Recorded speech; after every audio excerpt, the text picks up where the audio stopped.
The county courthouse in Ohio was never this crowded on a Tuesday morning. Normally, its heavy oak doors swung quietly for traffic cases, property disputes, or the occasional divorce hearing. But today, the benches were filled to capacity, the aisles pressed with reporters, and the air itself seemed thick with nerves. This was not an ordinary trial. At the center of it all sat a man in a gray suit, stone-faced, eyes fixed on the polished floor tiles, as though he could bore a hole through them with his glare. The accused had been brought here on charges so serious that they rattled even seasoned officers. The violent assault of a young mother, an attack that left a community shaken and searching for answers. But the accused wasn't the most unusual sight in that courtroom. Near the front, sitting stiffly on the witness bench, was a grandmother. Her hair was pulled back neatly, her hands folded around a child no older than 3. The little girl wore a pale yellow dress with ruffled sleeves, and in her arms she clutched a faded stuffed bear, its fur worn thin from years of comfort. She was too young to understand the full gravity of the courtroom, too young to know what it meant for her words to carry weight. Yet there she was. Nobody expected her to matter. The attorneys certainly didn't. The defense, confident and well-paid, whispered between themselves with practiced smirks.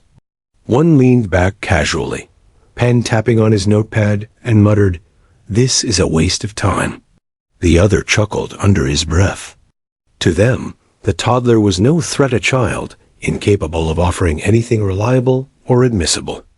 Even the prosecutor, a sharp-eyed woman in her 40s, had doubts. She hadn't called the child to the stand. The grandmother insisted she be allowed in the courtroom, claiming it helped calm the little girl after so much trauma. But the prosecutor never expected the child to participate.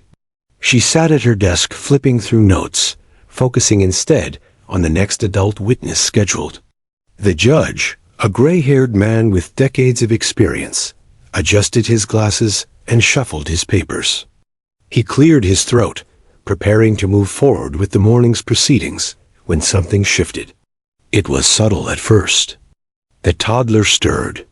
She had been resting quietly in her grandmother's arms, her head against the older woman's shoulder, her little hands clutching the stuffed bear. But suddenly, she lifted her head. Her big brown eyes wandered across the courtroom, curious and searching. She looked at the jury, at the lawyers, at the towering judge. Nobody paid her much attention. Children were unpredictable, after all. Then her gaze stopped. Across the room, stretched out patiently on the floor, near the deputy's chair, lay a German shepherd. The police dog, a canine trained for both patrol and search, had been present for security throughout the trial. To most, it was simply another uniformed officer in a different form, calm, alert, waiting for commands. But to the little girl, the dog wasn't just a uniform. He was familiar. Her eyes locked on him, and she pointed. It was such a small gesture, the twitch of a tiny finger aimed across the crowded courtroom. At first, nobody even noticed. The grandmother glanced down, ready to hush her, but the child didn't drop her hand. She pointed steadily at the canine, her teddy bear dangling loosely in her other arm.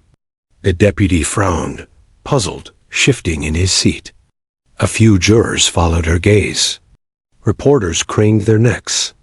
Slowly, attention trickled toward her until nearly everyone was staring. The judge cleared his throat again, uneasy. "Is there something wrong, young lady?" His voice softened automatically. He had grandchildren of his own. The little girl blinked at him but didn't answer. Instead, she leaned forward slightly, her fingers still outstretched. Her lips parted, and in a voice higher than a whisper, but sharper than anyone expected, she spoke 2 words that cut through the air. "Doggy knows." A hush fell so quickly it was almost violent. The murmurs stopped, the scribbling pens froze, and the courtroom that had been buzzing moments ago went dead silent. The defense attorney chuckled first, breaking the stillness. "Your Honor, she's a toddler. he said, shaking his head. Children say things, nonsense. But the child wasn't smiling, wasn't playing. Her expression was solemn, her tiny brows drawn together in concentration. She repeated herself, her voice firmer this time, carrying across the benches. Doggy knows. The German shepherd, as if on cue, lifted his head. His ears perked, and his dark eyes locked on the girl. He didn't bark, didn't move aggressively, but the connection was unmistakable. The dog seemed to recognize her, or at least react to her presence. The grandmother gasped, her hand trembling on the girl's shoulder.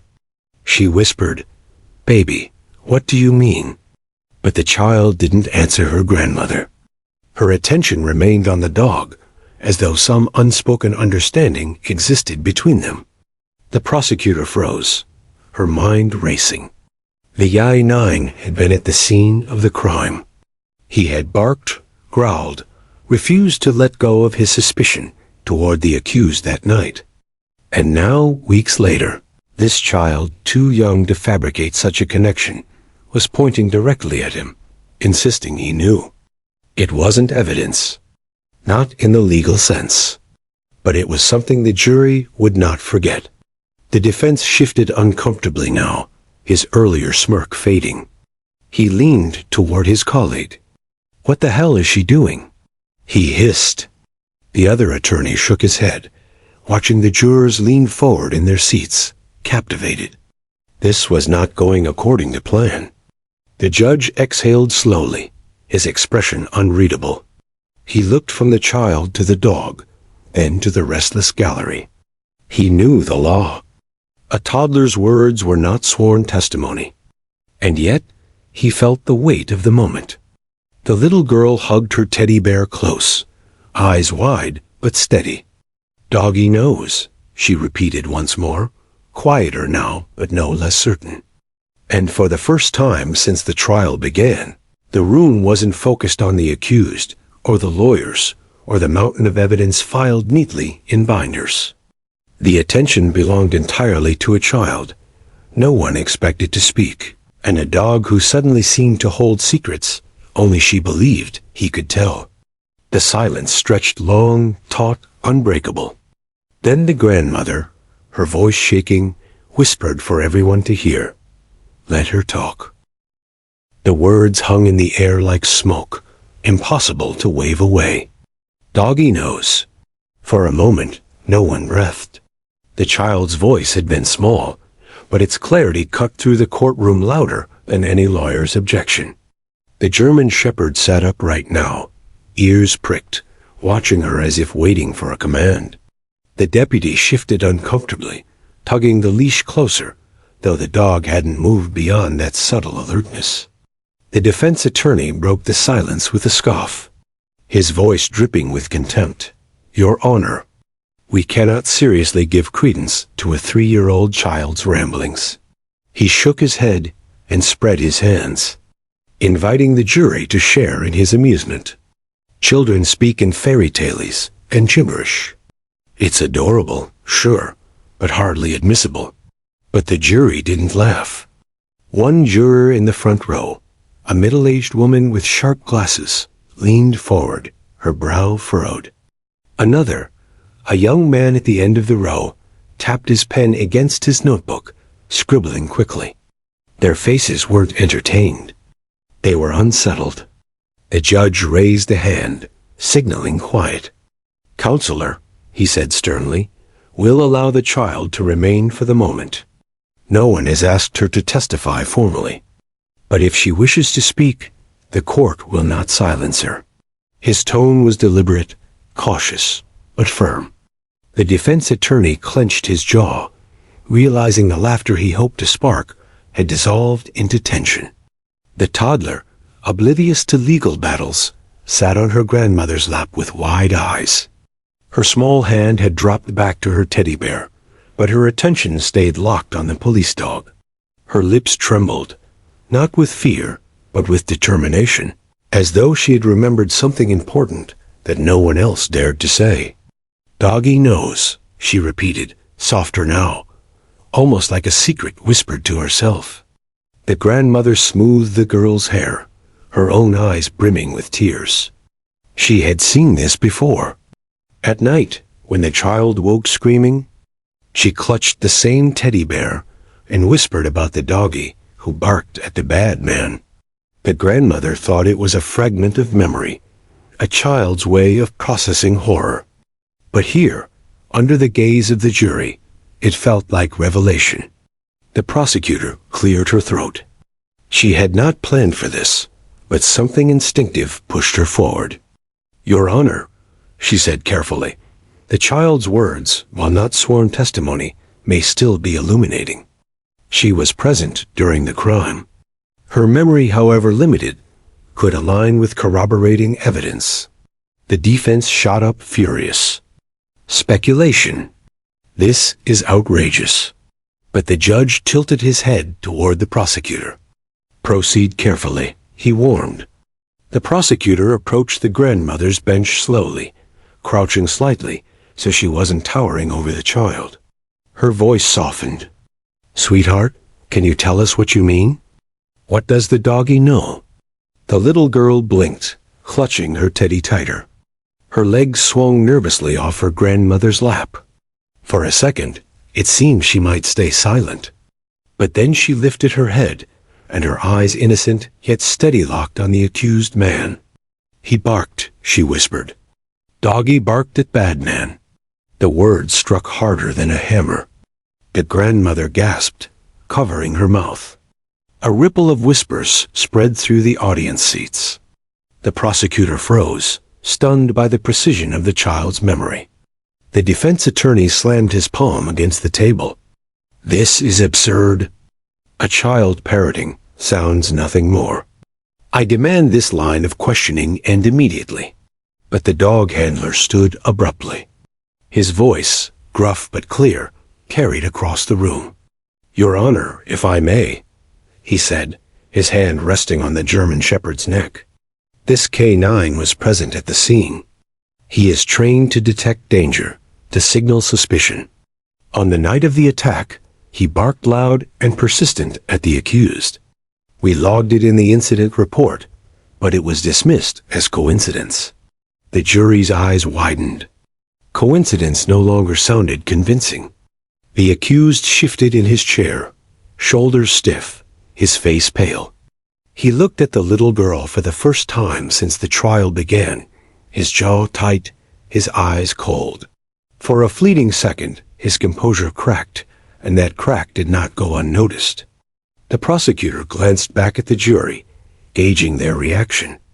Several leaned forward.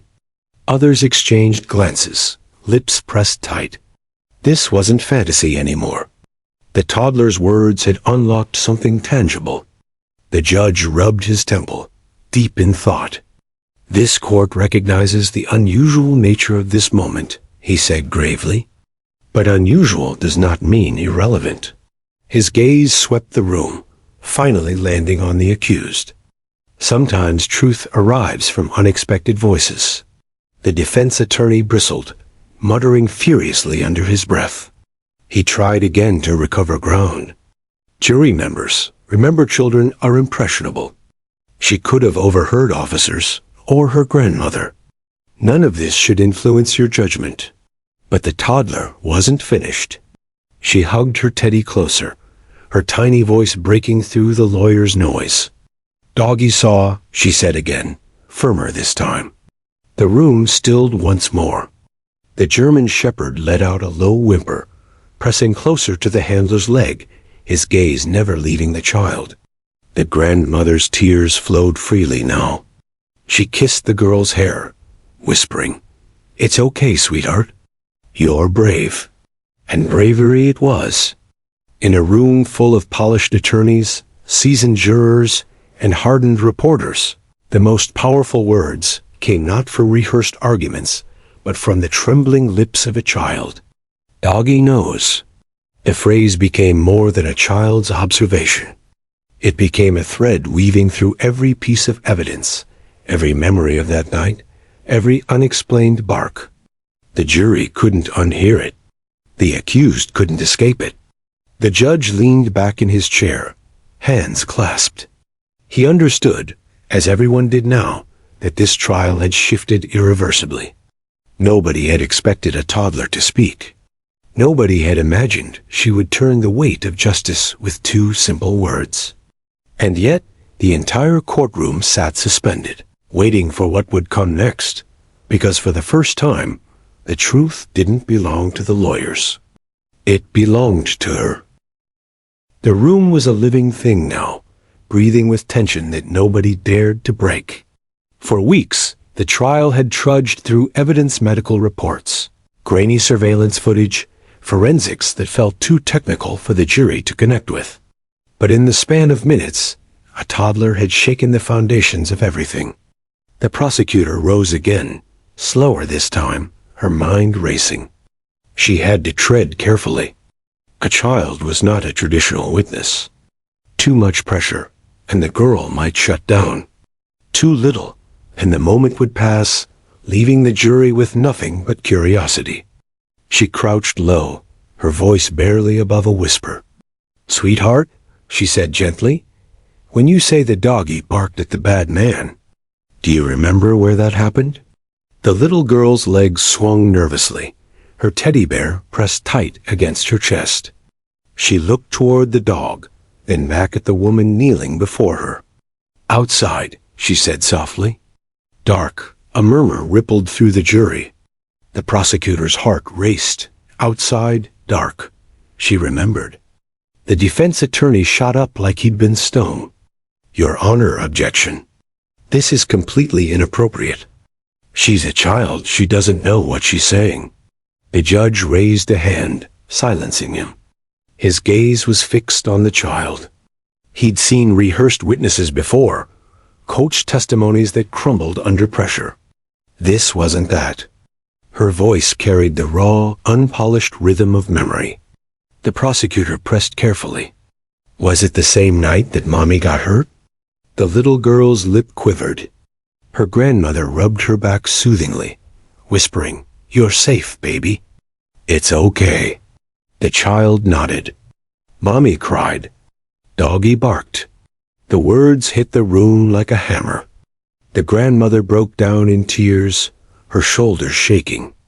Reporters scribbled frantically. One juror covered her mouth, eyes shining with emotion. The accused shifted violently in his chair. His hand clenched into a fist against the table, knuckles white. He leaned toward his lawyer, whispering furiously. But whispers could not erase what had already been spoken. The defense attorney tried to regain control. He stood, pacing toward the jury box, voice booming. "Ladies and gentlemen, you cannot possibly give this child's imagination the same weight as hard evidence. Think of bedtime stories. Think of cartoons. She's mixing memory with fantasy. This," he gestured at the girl, "is nothing more than an emotional ploy." But the jury wasn't looking at him. Their eyes remained fixed on the toddler, whose face held no games, no fantasy. Just the seriousness of a child who had seen too much. The prosecutor straightened, seizing the moment. "Sometimes the purest truths come from those too young to invent lies," she said, her voice firm. "She's not performing. She's remembering." The judge allowed it. "Continue, counselor." The prosecutor returned her focus to the child. "Can you tell me who the bad man is, sweetheart?" The grandmother tensed, as if shielding the child from the weight of the question. But the girl's gaze had already drifted across the room. Slowly, she raised her finger. Her small hand pointed directly at the accused. "That's him," she whispered. The sound that followed was chaos. Gasps, cries. The grandmother wept openly, clutching her granddaughter tighter. Jurors shifted in their seats, some staring directly at the accused, others at the child in disbelief. Reporters scribbled faster than their pens could keep up. The accused snapped. "She's lying." He barked, slamming his hand on the table. His lawyer grabbed his arm, whispering frantically, but the outburst was already out there, vibrating in the silence that followed. The judge's gavel struck hard. Order! Order in the court! But order was already broken. The prosecutor turned toward the jury. You've watched him sit quietly for weeks, calm, collected, but the second this child points to him, he explodes. That is not the reaction of an innocent man. That is the reaction of guilt. The defense attorney shouted over her. She's 3 years old. She doesn't know right from wrong, truth from fantasy. This is outrageous. Yet his voice lacked conviction. Even he seemed rattled by his client's sudden eruption. The toddler, still clutching her teddy bear, shrank against her grandmother's shoulder. But she whispered one more time, her voice steady enough to carry across the room. Doggy barked at him. Bad man. The German shepherd, as if responding to her words, let out a single low growl. The handler gripped the leash firmly, murmuring commands to calm him, but the sound lingered in the air. The jurors exchanged glances. No one said a word, but the silence between them spoke volumes. The judge, finally regaining control, leaned forward. His voice carried weight now, a solemn recognition of what had transpired. The court will take this into consideration. While the testimony of a child so young cannot be weighed in the same way as sworn adult testimony, the jury is entitled to consider all observations presented in this courtroom. That includes demeanor, reaction, and yes, even the words spoken here today. The defense attorney collapsed into his chair, face pale. His client glared at the floor, jaw tight, hands shaking. The prosecutor didn't smile. She knew better than to appear triumphant, but she felt it. The tide had shifted. For the first time, the jury wasn't just hearing evidence. They were feeling it. And all it took was a 3-year-old child pointing her finger and saying what no adult had dared to say aloud. Nobody had expected her voice to matter. But now, it was the only one anyone could hear. The gavel's echo faded, but the courtroom remained heavy with tension. Nobody moved. The toddler's last words still lingered, fragile, yet unshakable. Doggy barked at him. Bad man. The judge leaned back, his expression unreadable, though his eyes lingered on the accused a moment longer than usual. He cleared his throat. Proceed, he instructed, though his voice was quieter now, as if even he felt the weight of the child's testimony. The prosecutor turned again toward the girl. She crouched low, gentle but precise, as though balancing on the edge of a knife. Sweetheart, she said softly, you said the doggy barked at the bad man. Can you tell us, what did the bad man do? The courtroom held its breath. The little girl's fingers twisted in the fur of her teddy bear. Her lips pressed together, her eyes blinking rapidly. For a moment, the prosecutor worried she had pushed too far, too fast. But then the child's small voice slipped out, barely louder than a whisper. He hurt Mommy. The grandmother gasped, clutching the child tighter, tears flooding her eyes. Oh, baby, she sobbed, rocking her granddaughter gently, as though shielding her from the memory. Gasps echoed across the gallery. A juror at the far end rubbed his temples, his pen clattering onto the desk. Another covered her mouth, stunned. Even the court reporter paused briefly, her fingers faltering over the keys, before forcing herself to keep typing. The defense attorney shot up, red-faced, furious. Objection. This is hearsay, Your Honor. Pure hearsay from a toddler. The prosecutor stood as well, her voice sharper now. She is not inventing this. She is recounting what she remembers from the night in question. She is 3. The defense shouted, 3. She doesn't understand the difference between a nightmare and reality. The judge raised his gavel, silencing the room. Enough, sit down, both of you. His gaze drifted back to the child. His jaw tightened. This wasn't standard. But there was nothing standard about any of this. The prosecutor knelt again. Sweetheart, when you say hurt, Mommy, can you tell us how you know? The girl's small shoulders trembled. Her voice cracked. Mommy cried. She screamed. She clutched the teddy so tightly, it seemed the seams might burst. Her grandmother's sobs grew louder, raw grief echoing off the courtroom walls. The accused shifted in his chair, every muscle taut. He avoided looking at the child, his eyes darting instead to the jury, then to the floor, then to his lawyer. But his composure was unraveling. His jaw twitched, his nostrils flared. The prosecutor turned deliberately toward the jury. Ladies and gentlemen, you've listened for weeks to evidence, to data, to technical reports. But here, in the most unguarded words, you hear the truth of what happened that night. Not rehearsed, not filtered, just the raw memory of a child who was there. The defense attorney slammed his fist on the table. This is emotional manipulation. His voice cracked louder than he intended, and the jury flinched not at the prosecutor, but at him. The judge narrowed his eyes. Counselor, you will control yourself. The accused muttered something under his breath, low but sharp. The microphone on his desk picked it up faintly enough for the first few rows to hear. She doesn't know what she's talking about. That whisper cut through the room like lightning. The prosecutor's head snapped toward him. What was that, sir? She asked, her voice dangerous. The accused looked up, startled that he'd been overheard. He straightened quickly, his lawyer tugging at his sleeve, whispering for him to be quiet. But the damage was already done. The jurors had heard it.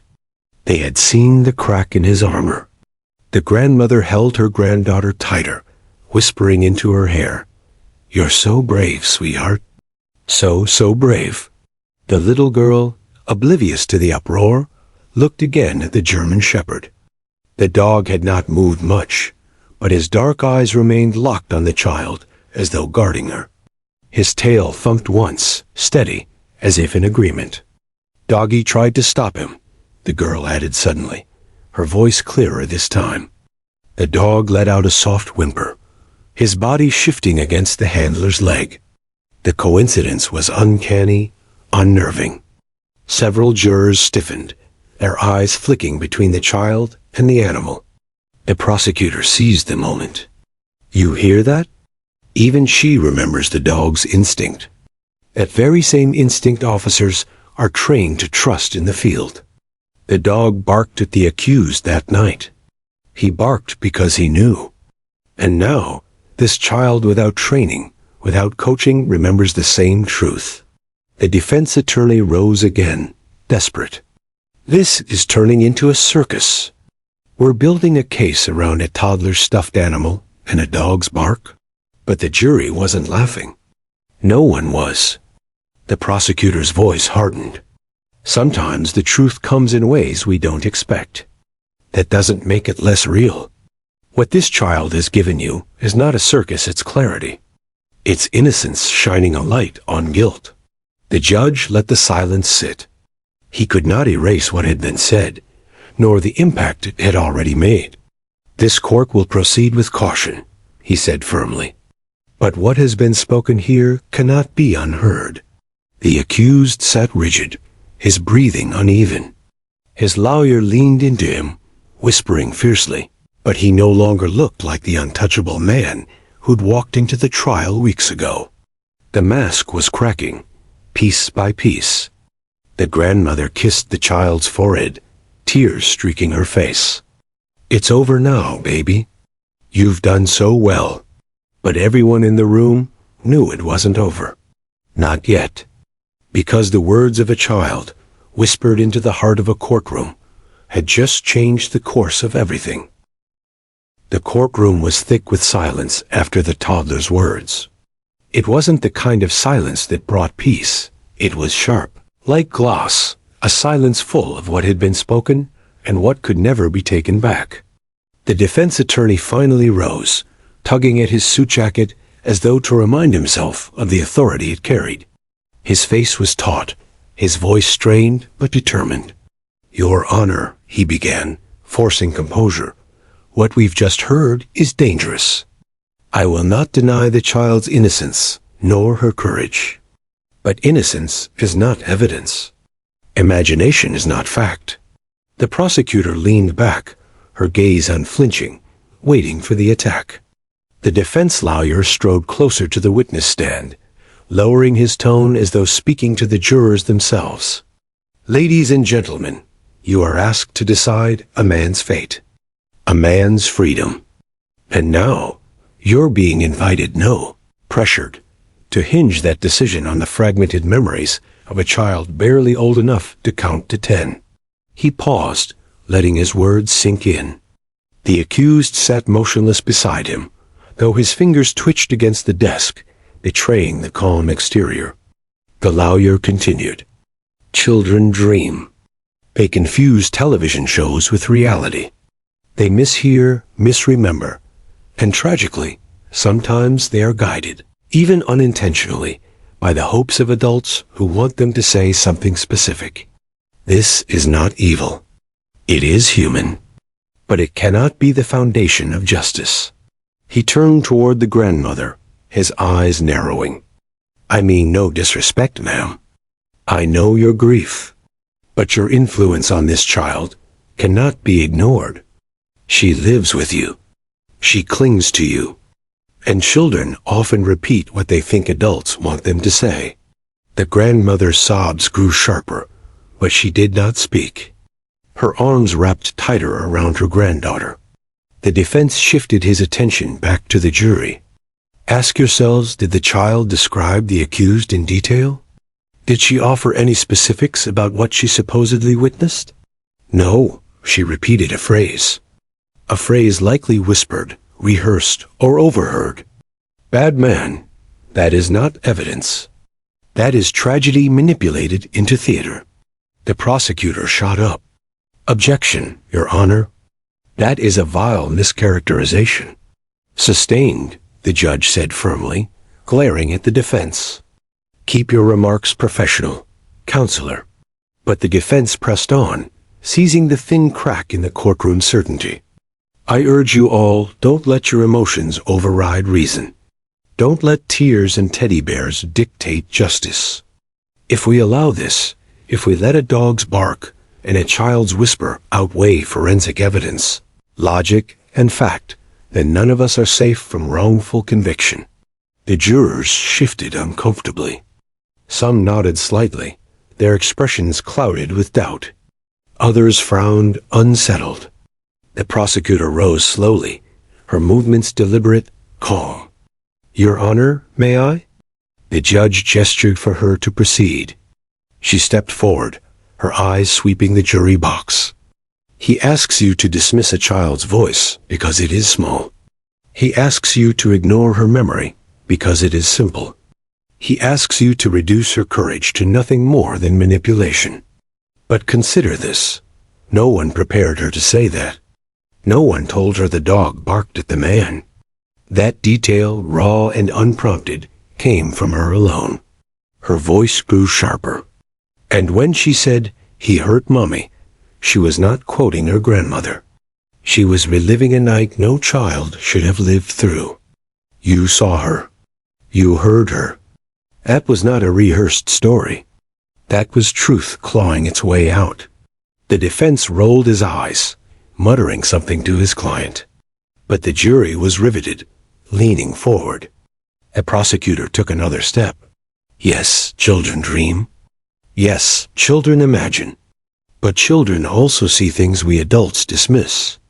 They remember sounds, smells, feelings. And their innocence makes them incapable of the cold calculations grown liars depend on. That is why her words carry weight. That is why her testimony matters. The defense attorney slammed his folder shut. This is an emotional appeal, not a legal argument. The judge's gavel cracked down. Enough. Both sides will have equal opportunity in closing arguments. But this child's testimony remains on the record. The accused shifted again, this time leaning toward his lawyer with a hiss. The microphone caught only fragments. She knows too much. Should've. His attorney pressed a hand to his arm, whispering fiercely for him to stop. But several jurors had already noticed. Their pens moved quickly across notepads. The grandmother, through her tears, whispered to her granddaughter. The child lifted her head, eyes still wide. Then she pointed again, not at the prosecutor, not at her grandmother, at the accused. "Doggy barked," she said, her voice stronger this time. The dog, as if on cue, shifted forward, ears pricking, eyes fixed on the same man. The handler tugged gently at the leash, but the German shepherd's body remained stiff, focused, certain. The effect was electric. The jury stiffened. A murmur rippled through the gallery. The defense attorney's face turned crimson. "This is absurd. You cannot," but the judge's gavel thundered once more. "Order, order in the court." His eyes, however, betrayed something else, a flicker of unease, of recognition that the line between evidence and instinct had blurred beyond control. The prosecutor didn't speak again. She didn't have to. The child's finger and the dog's posture had spoken louder than any legal argument. The accused slumped in his chair, sweat glistening on his brow. For the first time since the trial began, he looked cornered not by evidence on paper, but by the silent conviction of innocence and instinct staring him down. And as the courtroom settled into uneasy silence once again, everyone knew the trial had shifted. The scales were tipping, not because of strategy, but because of something rawer, truer, and far harder to dismiss. The courtroom had grown restless. Whispers swelled in the gallery like waves against a shore. Reporters scratched frantically in their notepads, aware that the story unfolding was no longer just a trial, it was history. The judge rapped his gavel again. "Order! I will have order in my court." His voice, usually steady, betrayed a flicker of unease. Even he could not ignore the way the dog and the child had turned the atmosphere upside down. The defense attorney leaned heavily on the table, whispering urgently into the ear of his client. The accused, once calm, smug, even sat hunched, sweat darkening the collar of his shirt. His jaw clenched as his lawyer spoke, but his eyes never left the toddler who sat across the room, clutching her teddy bear. The prosecutor remained silent, hands folded, watching. She knew the weight of silence was sometimes heavier than the sharpest words. Finally, the defense attorney stood in, his voice deliberately controlled. "Your Honor, before this spirals any further into spectacle, I request that the child be dismissed. She is not a sworn witness. She is incapable of understanding the magnitude of these proceedings. Her presence is prejudicing the jury." The prosecutor rose in an instant. "Your Honor, the defense is terrified of this child because she is uncoached, unfiltered, and therefore truthful. The jury has every right to hear her. And let us not forget, this child is one of the only living witnesses to what happened that night." The judge hesitated, fingers tapping the bench. His eyes drifted to the jury box. 11 pairs of eyes were fixed forward, expectant, conflicted. The 12th juror, a woman with her hands clasped tight, gave a faint shake of her head, as if silently pleading with him not to silence the girl. At last, the judge sighed. "The child may remain, but the court will proceed with caution." The defense attorney's mask slipped for a moment, frustration flashing like lightning.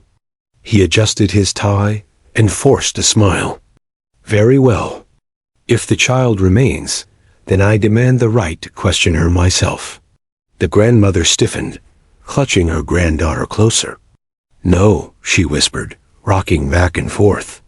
"She's just a baby. You'll twist her words." The prosecutor laid a hand gently on the grandmother's shoulder. "It's all right. She's stronger than you think." The judge nodded. "The defense may cross-examine, but you will be delegate counselor. If I see even a hint of badgering, I will shut you down." Is that clear? Yes, Your Honor, the defense replied smoothly. He approached slowly, crouching so his eyes were level with the little girl. Hello there, he said with a smile that didn't reach his eyes. You're very brave for sitting here today. I just want to ask you a few questions, all right? The child hid her face in the teddy bear. The grandmother stroked her hair. After a long pause, the girl peeked out, her voice trembling. Okay, the defense nodded. You said the dog barked at the man. Do dogs sometimes bark at other things? Cats? Squirrels? Loud noises? The girl frowned. Doggy barked at him. She pointed again, small finger steady. The lawyer chuckled softly, trying to disarm her. Of course. But maybe the dog barked because it was dark? Or because it heard something else? Dogs don't always bark at bad people, do they? The child hugged her teddy tighter. Doggy barked and Mommy screamed. Doggy knew. The jury leaned in, hanging on her every word. The defense's smile faltered. He shifted tactics. And your grandma? She takes care of you now, doesn't she? The little girl nodded. She tells you stories, right? She reads to you? Maybe she told you what to say today? The grandmother gasped. How dare you? The prosecutor shot up. Objection. He is leading and accusing of a toddler, no less. The judge hesitated, then rapped his gavel. Sustained. Counselor, move on. But the damage was already done. The jury had seen the defense's tactic, an adult man pressing a frightened 3-year-old as though she were a hostile witness. The contrast was damning. The defense attorney's jaw tightened. He straightened, abandoning the pretense of kindness. One last question, he said coldly. Do you know what the word truth means? The child tilted her head, confused. She thought for a long moment. Then she whispered, Truth is when you don't lie. The courtroom froze. The defense paled, realizing his trap had sprung shut on himself. The jury members scribbled furiously, some exchanging glances that carried more weight than words. The prosecutor stepped forward. No further questions? Good.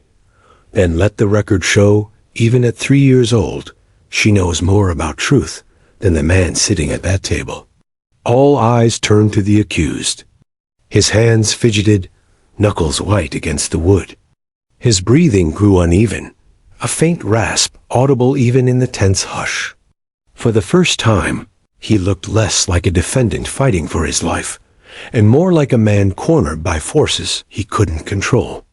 The German shepherd shifted again, low growl rumbling in its throat. The handler tried to calm it, but the dog's eyes remained fixed on the accused, unyielding. The judge called a recess, his gavel striking hard. We will resume after lunch. Jury, you are not to discuss the case among yourselves or with anyone else. As the jurors filed out, they glanced back at the child, at the grandmother, at the accused who now wiped sweat from his forehead. Some eyes carried pity. Others carried steel. The accused muttered under his breath, leaning toward his attorney. She knows too much. I should have. He stopped himself, realizing his microphone was still live. The sound technician froze, but it was too late. Several people had heard. The prosecutor's gaze sharpened like a blade. The grandmother gasped. The dog growled louder, straining at its leash. The judge slammed the gavel again. Court adjourned for recess. His voice trembled this time. As the room emptied, the air crackled with a new tension. The trial was no longer a contest of arguments. It was becoming something else, entirely a slow unmasking of a man who couldn't hide forever. And everyone knew when the jury returned, the cracks in his mask might finally shatter. When court reconvened after recess, the air felt charged, brittle, as if the very walls were listening. Jurors filed back in, their faces set, carrying the weight of everything they just heard. The toddler returned to her grandmother's lap, sleepy, but still clutching her teddy bear. Across the aisle, the accused sat rigid, a storm brewing in his eyes. The judge adjusted his glasses. "We will proceed," he announced, though his voice betrayed the fatigue of a man who knew the day would not end quietly. The prosecutor stood. Her movements were deliberate, her face a mask of calm.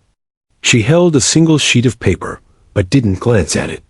"Ladies and gentlemen," she began, turning to the jury, "you have heard testimony from experts, officers, and analysts. But none of it pierced the heart of this case the way one child's words did." The defense attorney slammed his pen down. "Objection. Counsel is editorializing." "Sustained," the judge said quickly, though his gaze flicked toward the prosecutor with a warning. She didn't flinch. "Then let us talk about facts." Her voice hardened. "Fact. The K-9 unit identified this defendant the night of the crime. Fact. Forensic evidence placed him at the scene. Fact. A child too young to fabricate stories pointed at him without hesitation and called him what he is, the bad man." The accused shifted uncomfortably. His lawyer whispered furiously in his ear, but the man's jaw was tight, his eyes narrowing into slits. The prosecutor stepped closer to the jury box. "In fact, you heard him. With your own ears, during recess. Whispering into that microphone he thought was off. She knows too much. I should have." Gasps rippled through the courtroom. The defense attorney shot to his feet. "That recording was accidental. It proves nothing." The prosecutor turned, her glare sharp enough to cut glass. "It proves intent. It proves conscience. Innocent men do not mutter about silencing children. Guilty men do." The gallery erupted, voices rising like thunder. The judge's gavel cracked down again and again, but even he struggled to quell the storm. Meanwhile, the child shifted in her grandmother's lap. Her wide eyes drifted back to the accused. Slowly, she lifted her teddy bear, as if showing it to him. "Mommy said don't trust the bad man," she whispered. Her words, though soft, carried like a bell through the room. The accused jolted upright, fists clenching. His chair scraped back violently against the floor. "She's lying," he shouted, his voice raw, spitting with rage. "She doesn't know anything. She's just a stupid kid." The outburst slammed into the courtroom like a physical blow. Jurors recoiled. The grandmother held the child close, shielding her with trembling arms. The German shepherd lunged forward, a low, guttural growl, shaking the silence. The handler held him firm, but the dog's body was coiled, ready, eyes locked on the man screaming across the aisle. The prosecutor didn't move. She let the silence stretch, let the jury see the man for what he was. Then quietly she said, "Ladies and gentlemen, you've just seen the mask fall. He calls her a liar because her innocence threatens him more than evidence ever could." The defense attorney stammered, rushing to his client's side, trying to calm him. "Sit down. For God's sake, sit down." But the accused wasn't listening. His chest heaved, his face flushed crimson. His voice cracked with desperation. "It wasn't me." "It was?" He stopped himself, eyes darting wildly around the room, as though realizing too late that he had almost confessed. The jury's pen scratched furiously. The judge leaned forward, his voice like thunder. "Mr. Daniels, one more outburst and I will hold you in contempt." The accused collapsed back into his chair, muttering curses under his breath.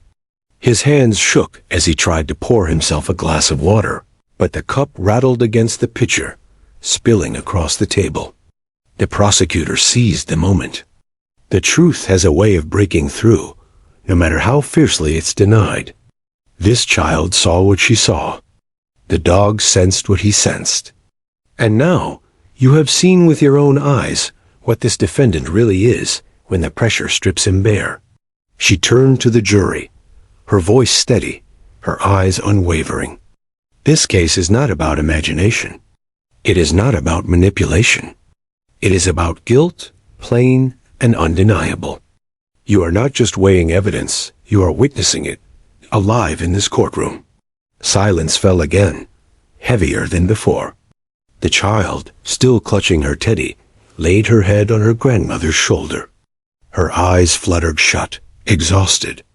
But just before she drifted off, she murmured one last time, "Doggy keeps me safe."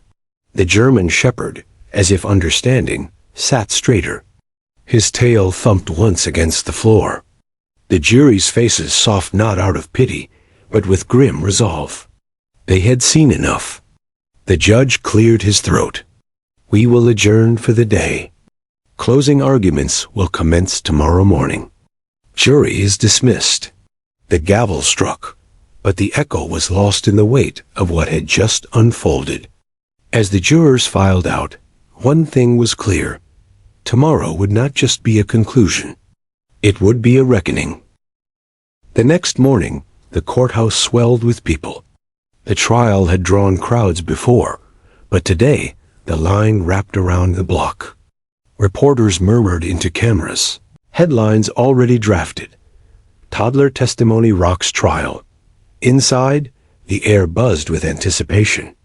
The jurors filed back in, eyes shadowed with sleeplessness, but firm with purpose. The grandmother sat near the front, her arms around the child, who leaned against her shoulder, thumb tucked in her mouth. The German shepherd rested at his handler's side, watchful, calm but alert. The accused entered last. His swagger was gone, replaced with slumped shoulders and hollow eyes. He avoided looking at the jury. His attorney whispered frantically in his ear, but he barely nodded. The judge struck his gavel once. "We will hear closing arguments before the jury retires to deliberate." The defense rose first. His voice was strained, his words clipped, as though he knew he was standing on sinking sand. "Ladies and gentlemen," he said, forcing a smile, "I remind you that justice must be built on fact, not emotion. Yes, this has been a harrowing case. Yes, a child has spoken, and we all feel for her. But you cannot convict a man on feelings. You must demand proof. And proof, beyond a reasonable doubt, does not exist here." He paced, his gestures sharp, his tone desperate. "Do not let sympathy cloud judgment. Do not let the innocence of a child override the foundations of law. This man deserves fairness, not sentiment." His words rang hollow. The jury's faces were unmoved. The prosecutor rose next, stepping forward with calm certainty. Her voice carried not just authority, but conviction. "The defense says you cannot convict on feelings. I agree. But this case is not about feelings, it is about truth. And the truth is woven into every piece of this trial." She held up a file, then lowered it again. "You saw the forensic evidence. You heard the experts. You heard the dog's handler testify to his training and his instincts. And then, when all the polished words were stripped away, you heard a child. A child too young to scheme, too pure to lie, too innocent to manipulate." Her gaze swept the jury. "And then you saw him. Not the polished defendant his lawyer presented. Not the calm man behind a suit. You saw him rake. You saw his fury. You heard his slip when he thought no one could hear. She knows too much. I should have." You heard the guilty speak through his own lips. She paused, letting the silence hang. Justice is not blind to innocence. Justice depends on it. Today, that child gave you the truth. All you must do is carry it to its rightful conclusion. She stepped back. The people rest. The judge dismissed the jury to deliberate. The room emptied into a hum of restless energy. Hours passed. The grandmother rocked the child in the hallway, whispering lullabies to keep her calm. The dog sat near them, a sentinel of steady loyalty. Inside the jury room, debate rose and fell, but it was not the chaos the defense had hoped for. Some jurors hesitated, wrestling with the weight of convicting a man based in part on a child's words. But each time doubt crept in, someone recalled his outburst, his slip, his rage. Bit by bit, the cracks closed into certainty. By late afternoon, the jury returned. The courtroom hushed as they filed back into their seats. The forewoman stood, a paper trembling slightly in her hand. "Madam Forewoman," the judge said, "has the jury reached a verdict?" "We have, Your Honor." A clerk stepped forward. "In the matter of the state versus Daniel Matthews, on the charge of murder in the first degree, how do you find?" The forewoman swallowed, then spoke, her voice steady. "We, the jury, find the defendant guilty." The words crashed through the courtroom like thunder. Gasps erupted. The grandmother wept openly, clutching her granddaughter close. The prosecutor closed her eyes briefly, exhaling relief. The accused shot to his feet. "No, this is wrong. You can't do this to me." His voice cracked wild. He lunged toward the table, but deputies grabbed him, holding him back. The German shepherd barked once, sharp and commanding, echoing like a gavel itself. The courtroom stilled. The judge's gavel slammed. "Order! Order in the court! The defendant will be remanded into custody pending sentencing." The accused thrashed, but the deputies dragged him away. His curses echoed down the hall until the heavy door shut, leaving only silence. The judge turned to the jury. "On behalf of this court, I thank you for your service. Justice has been served." The child, drowsy from the long day, lifted her head just enough to see the dog. She smiled faintly. "Doggy kept me safe," she murmured again, before tucking back into her grandmother's shoulder. The dog, as if understanding the end had come, relaxed fully, his tail thumping softly against the floor. Reporters surged forward, but the prosecutor raised her hand. "Not today," she said firmly. "Not in front of the child." She guided the grandmother and granddaughter through the throng, shielding them from the chaos. Outside, the sun was setting, painting the sky in strokes of orange and gold. The grandmother paused on the courthouse steps, tears glistening in her eyes. She looked down at the little girl, who was now fast asleep, clutching her teddy bear with one hand and reaching toward the dog with the other. The German shepherd nuzzled her hand gently, as though acknowledging her courage. The grandmother whispered, more to herself than anyone else, "It's over. It's finally over." But those who had witnessed the trial knew it was more than just the end of a case. It was a reminder that sometimes justice doesn't roar in with iron and fury. Sometimes it arrives in the smallest of voices, paired with the loyalty of a dog, cutting through lies with the sharp edge of innocence. And though the courtroom emptied, the memory of that toddler's words would echo in every heart that had heard them. Doggy barked. "Bad man,